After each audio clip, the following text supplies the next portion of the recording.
Good afternoon. We welcome you here and glad to have you here on this occasion. Just a few words quickly.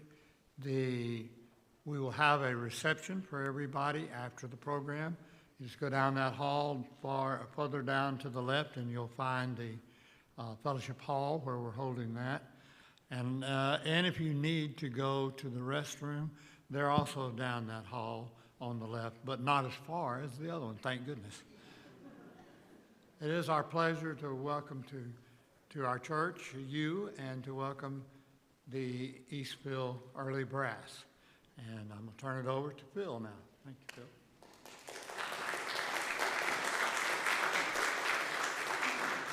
Thank you. First of all, thank you for being here. It's so great to play for live people again. Since COVID, we as performers almost had withdrawal, but to have live people to play for, it's wonderful. Thank you for giving up some of your Sunday afternoon to come hear some brass music. This is the Eastfield Early Brass, as Fred just said.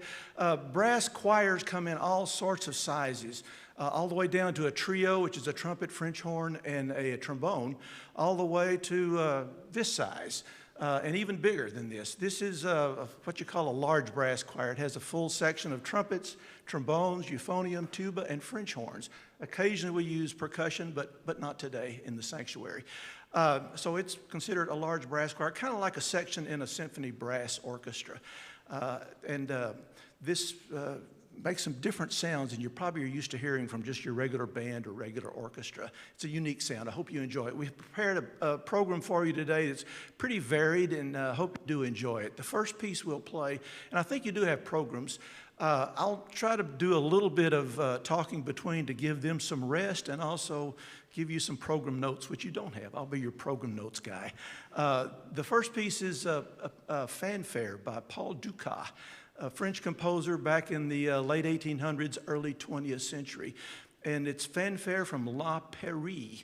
La Pairie was a ballet, a one-act ballet, I've heard it's beautifully costumed, beautiful dancing, choreography, but it's just one act, and it's about a man's quest for immortality.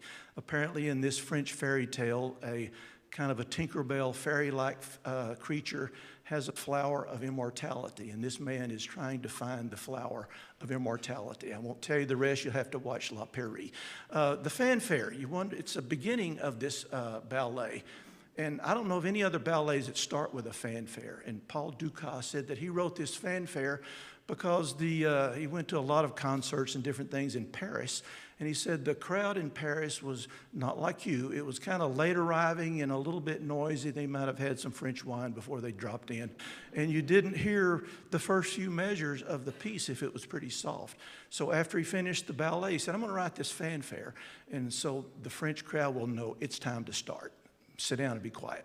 So this is, it's kind of an interesting thing because the fanfare now is done a lot by itself, like we're doing today, without the ballet, and it's probably more well-known than the ballet itself. So it's one of those things in music where the afterthought actually becomes more well-known than the main course itself. So let us start now with the fanfare from La Pairie, Paul Dukas.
to start a ballet.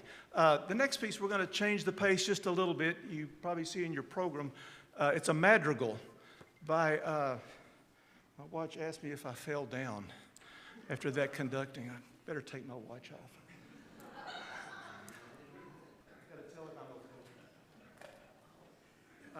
The next piece is a piece by a British composer, Thomas Morley. He was a late Renaissance composer.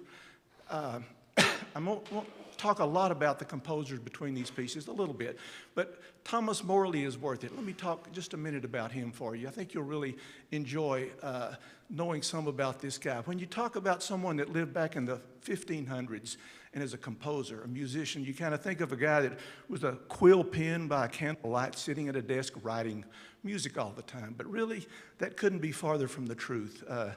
Thomas Morley, a very interesting guy. First of all, very smart.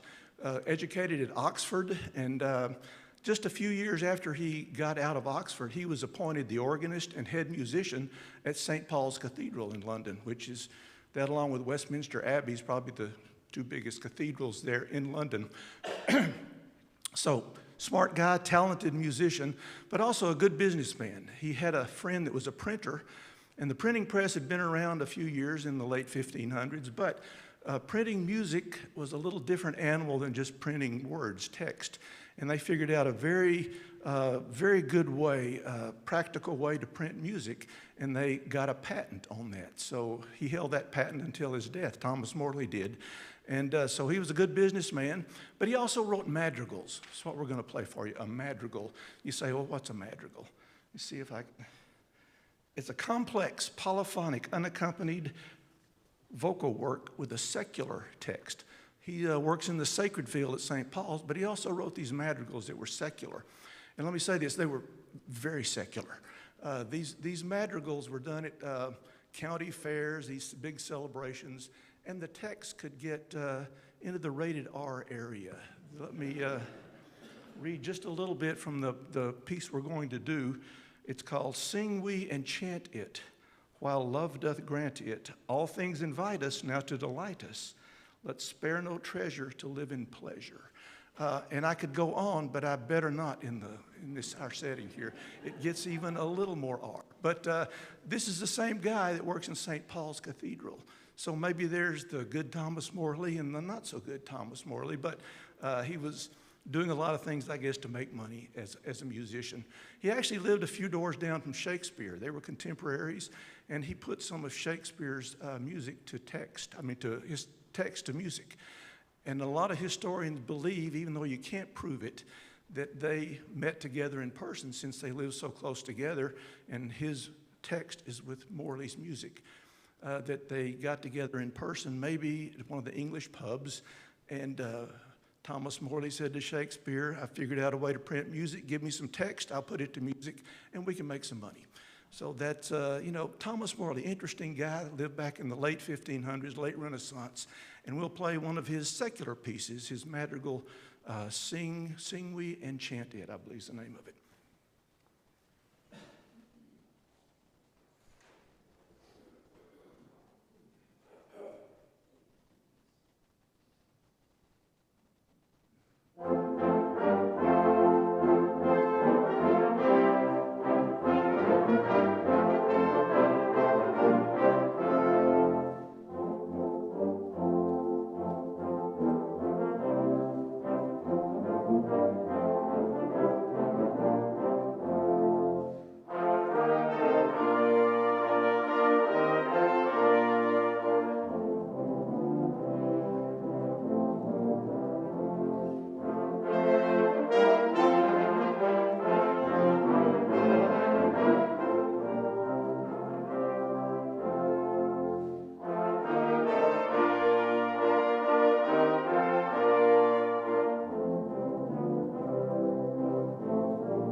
Believe it or not, today we have a guest artist with us, a guest conductor, and a guest composer, Mr. Chuck Mondernach. Let me say a couple of words about Chuck before he comes up.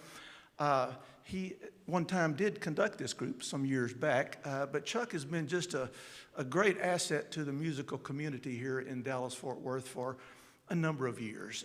Chuck played trombone, and he played some seasons in the Dallas Symphony. He played some seasons in the Dallas Opera Orchestra. I believe he was personnel manager of the Opera Orchestra for some years. He has taught at the college level. He has owned and operated a recording studio, and now he conducts, is a music director of a wonderful jazz ensemble called Them Bones. I've left out stuff, I know, but let me invite Chuck to come up. He's going to conduct one of the pieces that he actually wrote for this group. And so he'll maybe have a couple of words to say to you about that. But Chuck, come on up. It's good to have you.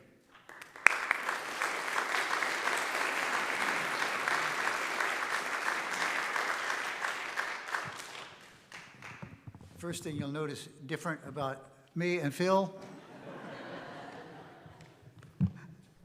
It's okay. Yeah, thank you, Phil. And I did conduct this ensemble for several years. I really enjoyed it, but I didn't necessarily get too old, but I wanted to do a couple other things. And, you know, they rehearse once a week, so if you miss once, you missed a whole week of classes. And I wanted to travel around a little bit, so anyway. But I always have missed doing this. I'm glad to have the opportunity to do it again. I'll tell you just a little bit about this piece. I wrote it about 2014 for the Dallas Wind Symphony.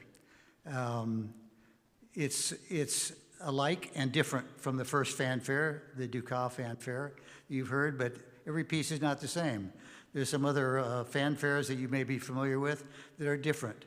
Among the best known, maybe the Aaron Copland fanfare for a Common Man.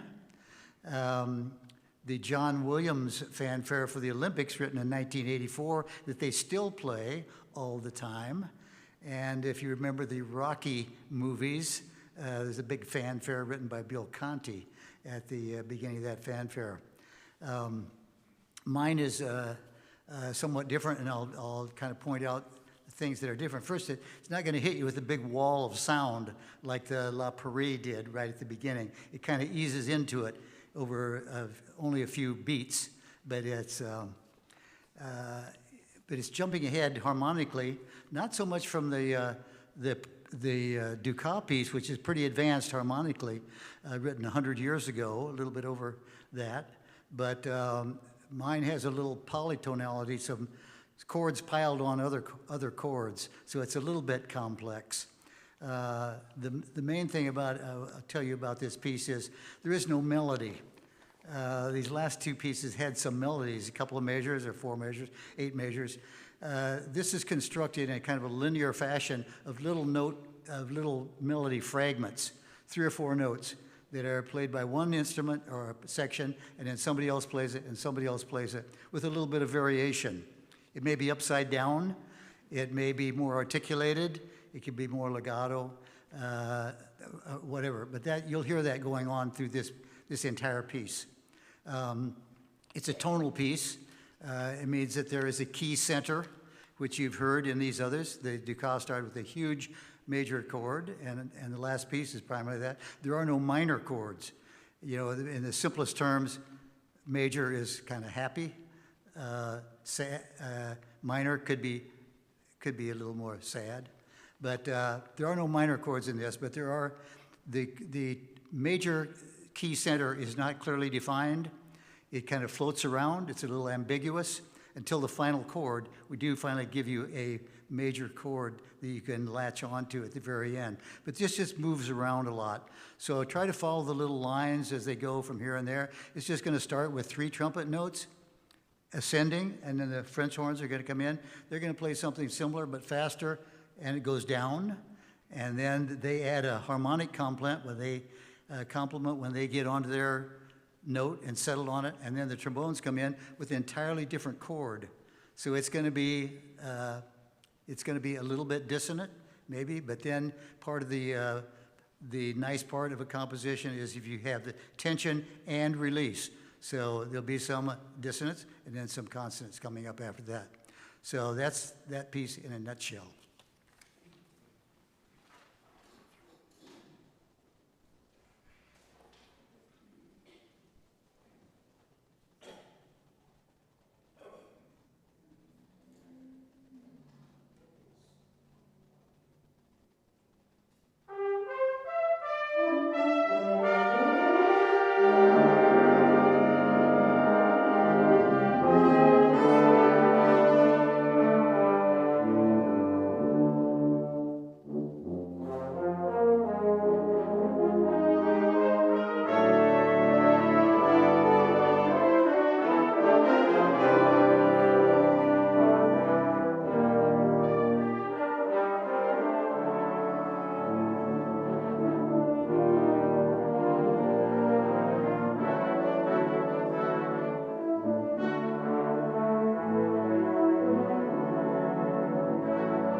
Have someone that writes music for your group. I mean, that's a neat thing. The next piece we're going to play, while we've got Chuck, I'm going to use him. I'm going to let him conduct the next two pieces. Let me introduce the next piece. It's by Vincent Persichetti. You see it in your program there, called Burlesque. Interesting name for a piece of music. When we think of burlesque, we think of maybe a show with scantily clad ladies dancing around. But in the arts, many times in drama or music or literature, it can mean you're poking fun at something. You're a parody to cause people to laugh about things that maybe they take seriously. And that's what Vincent Persichetti was trying to do with this little piece called Burlesque. It's one movement from a bigger piece that he wrote called, I believe, Divertimento for Band, and the fourth movement, I think. But what he does in this, this is before the Toy Story movie, but he was using that same premise. What do the instruments do when the people put them in their cases and slide them in the bins in the band hall? And in this particular case, the tuba kind of looks out when everybody's gone and starts playing a melody, just to kind of show off. And then the other instruments that are in their instrument bins kind of open their case and look out and start laughing, saying, that's not a big deal, we can do that too. But the tuba, done by our wonderful tuba, Mr. Arthur Huff, tubist back there, he stubbornly starts again playing this melody, fun little melody. And so the other instruments come out of their case and they start playing it too, entering at different times. It works for a while. It's kind of like a fugue or a round, but then they start playing louder and louder to show off, and it gets to be a mess, a musical mess. And the horns do this loud drill and say, that's enough, let's stop. So they have a big laugh, and then they decide we better get back in the cases before the owners come.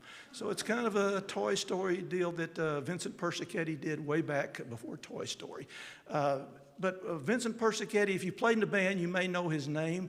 He, along with some other composers in the middle of the 20th century, like Gustav Holst, started writing really good stuff for concert band, wind ensemble.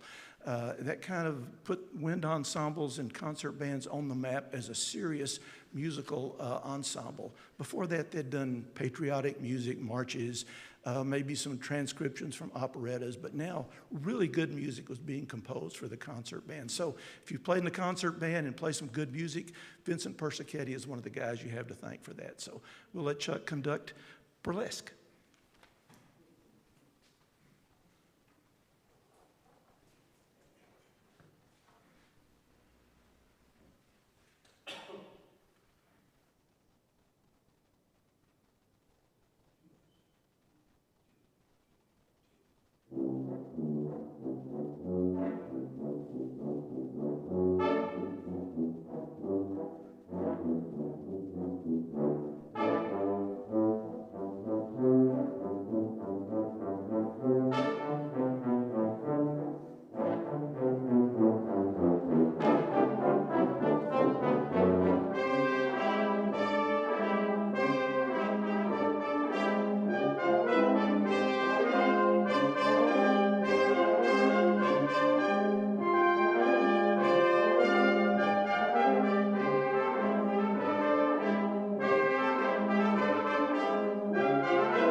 I wrote a lot of notes, so I'm not going to read all of them, but I do want to remember a couple of things. If there's anything on this program that you have heard before or recognize, it will be this next piece, Georgia on My Mind, from the golden age of American songwriting, 1900 to 1950, written right in the middle, 1930, by Hoagy Carmichael, a name that some of us older anyway remember. He actually was an actor, did some movies way back then. The lyricist was a gentleman by the name of Stuart Gorell, who I had never heard before and never heard of since. And in all my reference material, there's one song listed to his credit. This is it. Hoagy Carmichael has dozens of songs and a lot of well-known songs. I'm going to mention a couple of them to you. He was a great, great talent. He wrote another, this is a beautiful tune itself, recorded by lots and lots of people, from Ray Charles, Willie Nelson, and lots of other people. It has become we call a standard tune. Lots of people have performed it, and there have been hundreds, maybe thousands of arrangements of this song. And sometimes when I'm speaking to somebody, don't quite understand what that means. It just means you take the basic material and you arrange it in some fashion. A brass ensemble, an orchestra, a small ensemble, just a singer and a piano player, whatever it is. So this is an arrangement for, obviously, brass ensemble. But I'll tell you a couple of the other songs that Hoagy Carmichael wrote the melodies to. Heart and Soul. Yeah, somebody actually wrote that. Somebody actually wrote that song. They all sang in elementary school or wherever it was at one time. A beautiful song called Skylark, with lyrics by Johnny Mercer, one of my favorite lyric writers of all time, along with Ira Gershwin and Oscar Hammerstein. And there's so many great writers back at that time, George Gershwin, Jerome Kern, and others from this period of time. There's such a wealth of material that has been shared by the whole world. And he wrote some kind of comic tunes in the cool, cool, cool of the evening. Old Rocking Chairs Got Me, Old Buttermilk Sky, The Nearness of You. He was a great, talented guy, and it's always a pleasure to hear his music. And I hope you enjoy this arrangement that I've done for this ensemble.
Very, very nice arrangement.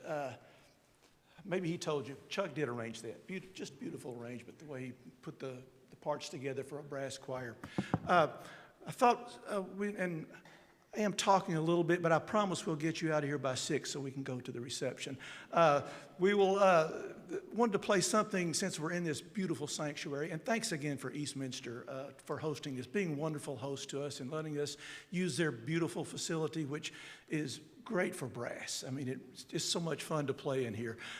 When I came in here about 2 or 3 weeks ago to look at the sanctuary, and one of the first things I noticed was the balcony.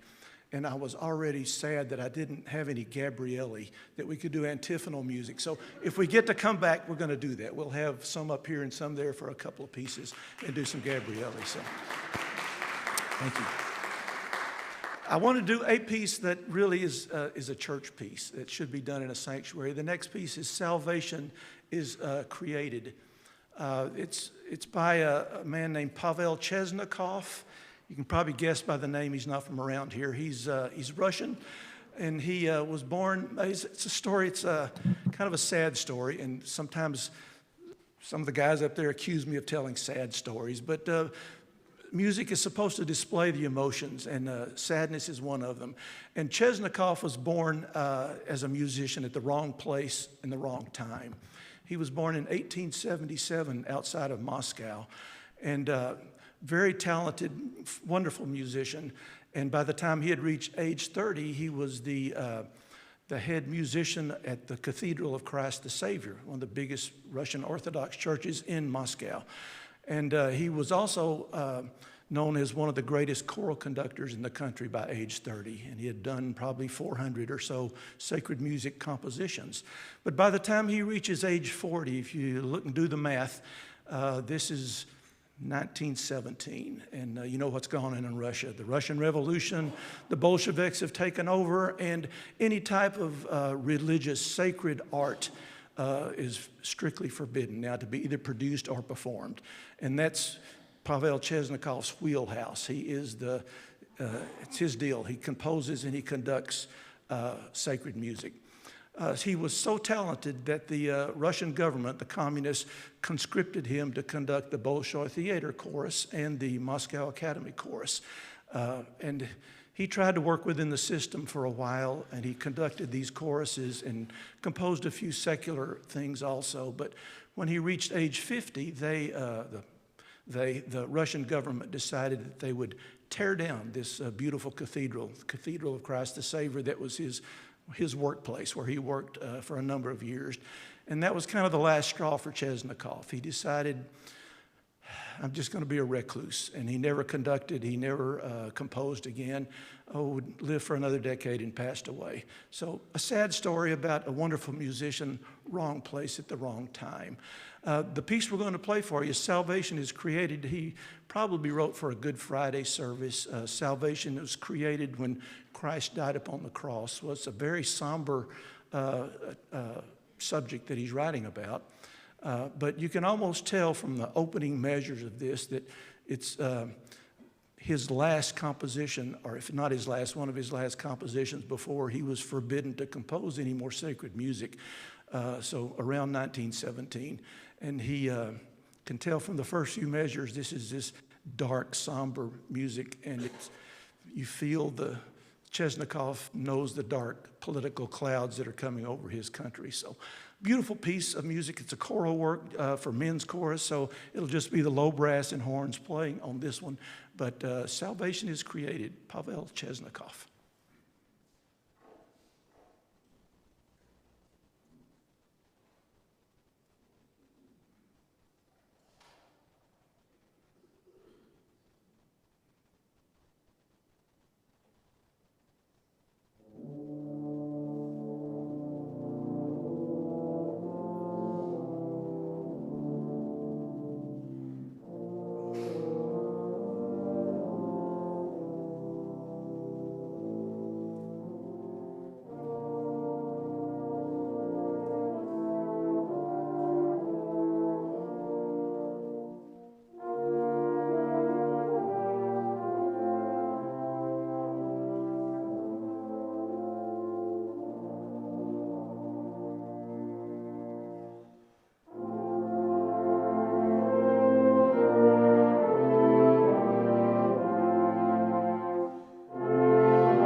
Thank you. Next piece, we're going to do patriotic music. We have to do one patriotic song, America the Beautiful. Beautiful combination of words and music in America the Beautiful. Many of you may know the story. The lady that wrote the words to America the Beautiful is Catherine Lee Bates. She was an English professor, and I think she taught at Wellesley College in Massachusetts, outside of Boston. And at age, even that, I believe it's in the late 1800s is when she wrote the words to America the Beautiful. So to have a lady teaching in an institution of higher learning in the late 1800s was in itself pretty unusual. So she must have been good at what she did. So she was so good that a college in Colorado asked her to come out in the summer and do some lecturing, Colorado College in Colorado Springs. And so she had never been outside of Boston in her life more than just a few miles. So in 1893, she jumps on a train at the end of the spring semester and heads west to Colorado. She said she got on the train and she went through the Appalachians and then went to the city of Chicago. She said it was just glistening, getting ready for a World's Fair. And then left Chicago and goes through the heartland of the United States to see the meadows and the wheat fields, and then finally arrives in Colorado Springs in the Rocky Mountains. She said when she got there, she went up on the Pikes Peak, did the tourist thing, and she could look one direction and see the heartland, the other direction and see the Rocky Mountains. And she said on this train trip, and as she went up on Pikes Peak, she said at times she would just move to tears at the beauty and the expanse of her country. So she, like a good English professor, she took notes. And when she got back to Boston for the fall semester, she compiled these notes and wrote the poem that now is the words to America the Beautiful. And some smart publishers, they started putting these words to music, but it never really went anywhere until they put the music with the words of Samuel Augustus Ward, his Materna, that melody. And that seemed to be the perfect blending of melody and text. And now that's, I guess, our second national anthem now, America the Beautiful. We'll play that one now for you. And this is also another arrangement of our guest here, Mr. Chuck Mondernach. But I kind of pulled rank on him. I wanted to conduct one of his pieces. So we're going to do America the Beautiful for you now.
Another nice arrangement, beautiful arrangement for brass. I'm going to flip-flop the next two pieces for you. I wanted to end with the bigger march. So we're going to do now Loch Lomond for you.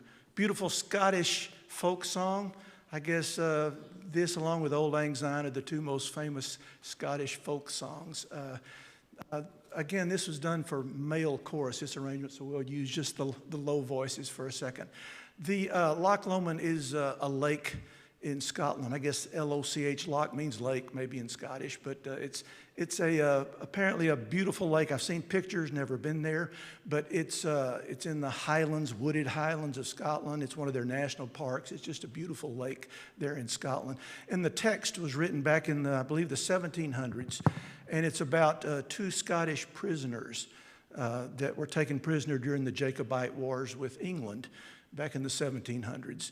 And one of the prisoners is to be set free, and the other one is sentenced to death.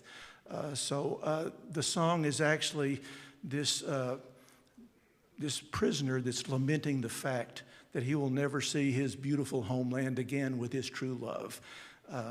But he takes some hope in that, as Scottish legend has it, if a warrior is killed in a foreign country, his spirit, his soul will be transported back to Scotland on the low road, the road for the highway of the dead. So he will get to go back to his homeland, but never will see it again. So this is kind of a melancholy, but it's just a beautiful old Scottish melody. It was done for male chorus back in, I think, the early 1900s by the great English composer Ray Vaughan Williams. And that's baritone solo and male chorus is what this arrangement is taken from. Loch Lomond.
Before we finish up, thanks again, Eastminster. It's a lovely place to play, and we appreciate you hosting us. There's a reception, I think maybe Fred announced, if you go out the door and then turn right, go down the hall.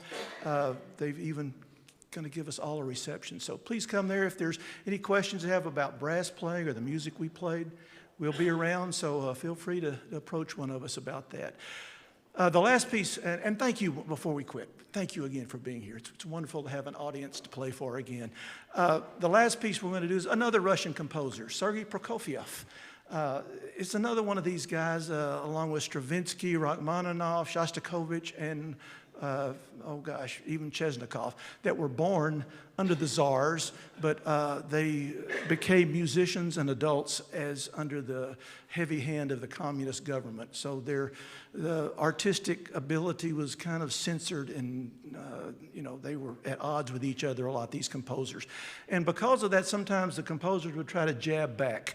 They would give these parodies and these things with double meanings to try to get back a little bit at the communist government. And this is one of those things. We're going to end with the March from the Love of Three Oranges. The Love of Three Oranges is an opera that was written back in the 1800s during the time of the czars, and it was to poke fun at the ruling class. They just did dumb stuff. And but when Prokofiev produced this opera in the 1920s, he actually disguised it and meant it to be poking at the communist and the Bolshevik government rather than the czars. But he was able to get away with it because he really hid the symbolism in these allegories where they couldn't really pin it on him for sure and send him to Siberia. So Prokofiev enjoyed kind of needling them a little bit. It's a very outlandish, kind of crazy libretto that I guess the march actually is, I'll tell you where it comes, but there's a prince in it. Usually royalty in an opera, and he gets sideways with a wicked witch, which is never a good thing. And the wicked witch casts a spell on him and causes this prince to fall in love with these three magical, mythical oranges. I told you it's outlandish. So the prince is now in love with these three oranges, and this march comes in the opera when he gathers his foot soldiers and all of his aides. Let's go find the three oranges. And the foot soldiers, okay, here we go. And you can hear the great march as they're going to march. But one kind of interesting thing to listen to as we're in this march is there's two trumpets, one that's muted. Would you hold up a mute so they can see one of your mutes there?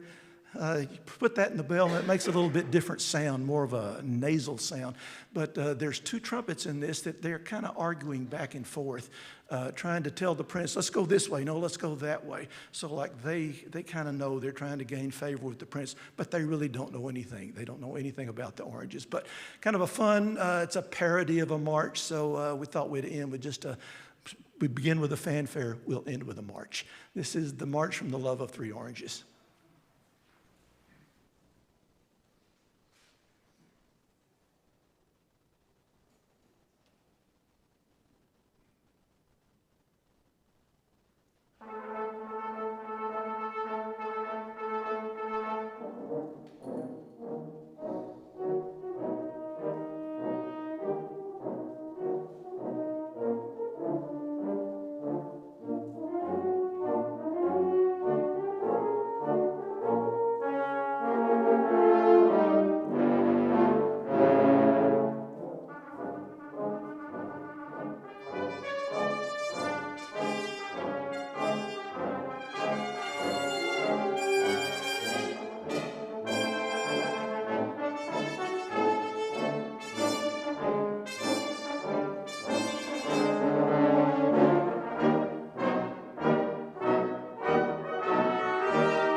you all very